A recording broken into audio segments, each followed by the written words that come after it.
bez razgovora ljudskog ne može doći do nekog zajedništva. Mislim da je ovo vreme za to i da je ovaj praznik veličanstvena potreba da se u stvari pobedi sve ono što je ružno, smrt. Jer Hristos je pobedio smrt, u tome jeste stvar. Naša kuća je naša kuća i treba međusobno da rešavamo stvari i da se najzad pogledamo i da prevaziđemo antagonizme, zato što samo razgovorom možemo doći do rešenja. Treba ukinuti taj rečnik koji upotrebljamo, te ružne reči. To je prosto ne pripada civilizaciji. Mislim da je mnogo važnije da se međusobno, pa makar se potpuno ne slagali, mislili totalno suprotno, ipak čujemo.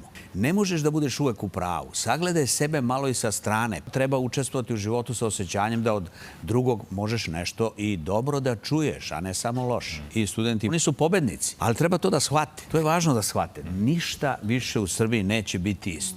Ovo je početak, nije kraj. Uopšte nema nikakvog kompleksa zbog toga što bi sad stali. Produžetak toga jedna vrsta suicida. Uništavate ideju zbog koje ste sve to napravili. Jeste napravili već sad veliku pobedu. Ogromnu.